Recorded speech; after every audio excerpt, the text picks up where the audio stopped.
இந்த காலேஜ் சேர்ந்ததுலேயே இதாண்டா ஒரே அட்வான்டேஜ். ஆப்போசிட்லேயே பீச்சு, நினச்சா வரலாம் இல்லை? ஆமாம், அதுவும் கரெக்டு தான்.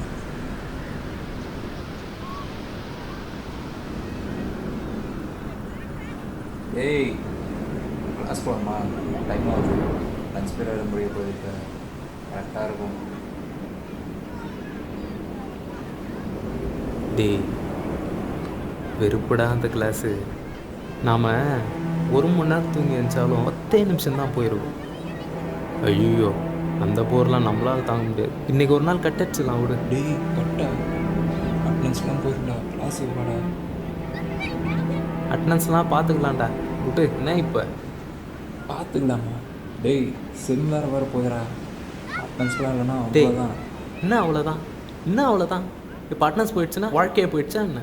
ஏன்டா இப்படி இருக்கீங்க? சரி டேய் அதுக்கு இல்லைடா. சரி ஓகே, இப்போது கிளாஸாக கட் அடித்தாச்சு. இப்போ இங்கேருந்து என்ன பண்ண போகிறோம் நீயே சொல்லு. டேய் இங்கே பிரச்சனையே தான்டா. உனக்கு புரியுதா இல்லையா? நம்மளாம் ஏதோ யந்திரம் மாதிரி ஆக்கிட்டாங்க.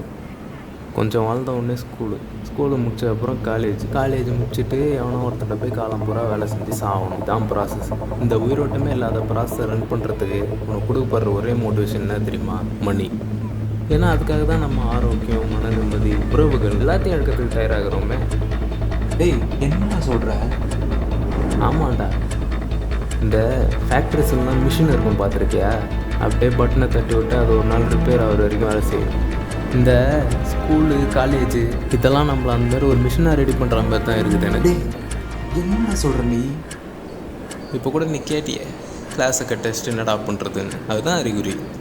உன்னை ஒரு மிஷினாக மாற்றி உன் உழைப்பெல்லாம் உறிஞ்செடுத்து உன்னை வேஸ்ட்டாக தூக்கி போடுற ப்ராசஸ்க்கு நீ பலியாயின்னு இருக்குன்றதுக்கு அதுதான் ஒரு சின்ன அறிகுறி. என்ன ஏன்டா இப்படிலாம் பேசுகிற? அதுதான் உண்மை.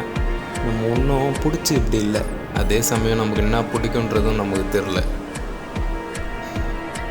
நம்மளாம் லட்சியம் நினச்சி எதையும் நோக்கி ஓடுறோம். ஆனால் அந்த லட்சியம்லாம் நீ பார்த்தேன்னு வையேன், மோஸ்ட்டாக அதெல்லாம் நமக்கு திணிக்கப்பட்ட ஒன்றா இருக்கும். அப்படி இல்லைனா ஓ இதான் நம்ம லட்சியம் போடுறது அப்படின்னு நம்மளை நம்ப வச்ச ஒன்றா இருக்கும். நாமளும் அதை நோக்கி வாழ்க்கை ஃபுல்லாக வேகமாக ஓடிக்கினே இருப்போம். சரி, உனக்கு புரியாமல் சொல்லணுன்னா இந்த வேகமாக செயல்படுற மிருகங்கள்லாம் பார்த்துக்கோயேன். இந்த சீட்டா, ஹார்ஸு இதோட லைஃப் ஸ்பேன்லாம் விட இந்த ஆமை, திமிங்கலம் இதோட லைஃப் ஸ்பேன்லாம் பெருசாக இருக்கும். ஏன்னா அதெல்லாம் பொறுமையாக வாழும். நம்மள மாரி ஓடிக்கினே இருக்காது. நம்ம ஓடிக்கினே இருந்தோன்னு வை, அப்புறம் அவ்வளோதான். வாழ்க்கைன்றது நம்மளுக்கு பிடிச்ச மாதிரி அமைச்சிக்கின்னு அனுபவிக்கிறது. ஏதோ கஷ்டப்பட்டு அப்படியே வெறும் சர்வைவ் பண்ணுறது கிடையாது. புரியுதா? நீ சொல்கிறதெல்லாம் சரிதான். ஆனால் மேட்ரு என்னென்னா, உனக்கே தெரியும் அந்த மிஸ்ஸை பற்றி. நான் கட்டடிச்சது மட்டும் அதுக்கு தெரிஞ்சது வீட்டுக்கு டைரெக்டாக ஃபோன் பண்ணிடுறோம். அப்புறம் எங்கள் அம்மாலாம் என்கிட்ட கேட்டாங்கன்னா என்னால் பதில் சொல்ல முடியாதுடா.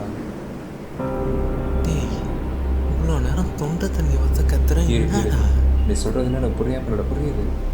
ஆனால் நீ சொல்கிற மாதிரி தான்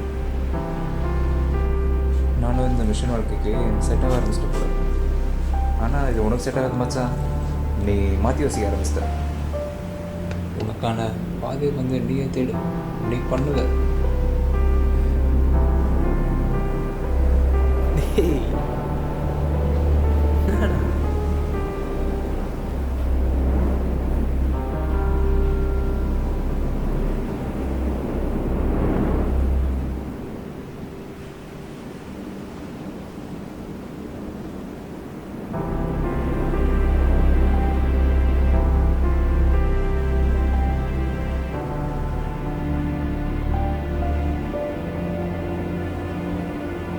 நான் ஒரு புத்திசாலிலாம் கிடையாது. இந்த உலகம் போகிற போக்கில் போக முடியாமல் குழம்பி நிற்கிற ஒரு முட்டாள், அவ்வளோதான்.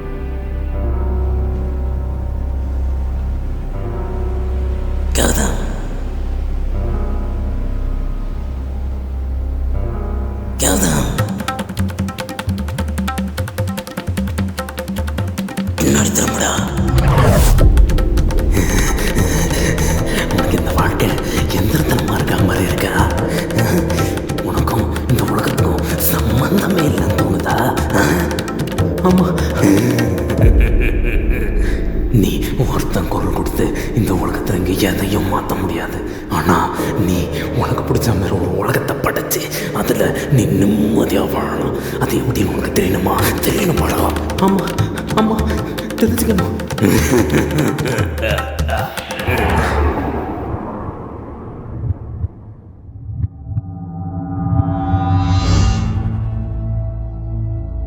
கலை கலை கலை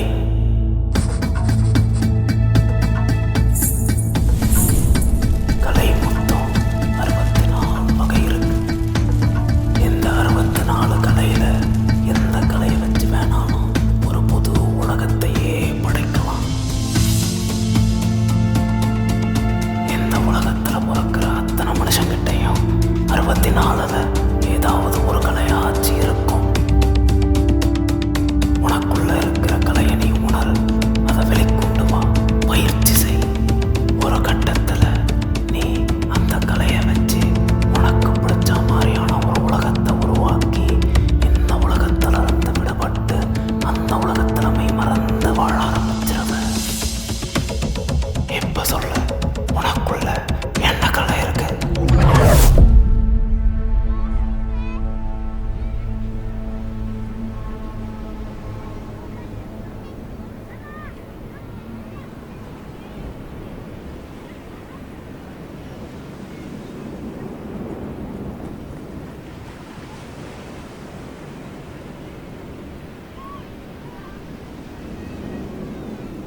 இப்போ இங்கே என்ன நடந்ததுன்னு எனக்கு தெரியல.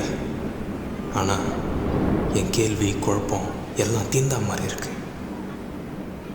வாழ்க்கையில் ஒரு தெளிவு கிடைச்ச மாதிரி இருக்கு. கலை இந்த உலகத்தில் அதுதான் ஒரே ஒரு எஸ்கேப் ஆப்ஷன். ஆனால் எனக்குள்ள என்ன கலை இருக்குன்னு எனக்கு தெரியல. ஆனால் எல்லா கலையும் கற்றுக்கணுன்னு ஒரு ஆசை மட்டும் இருக்கு.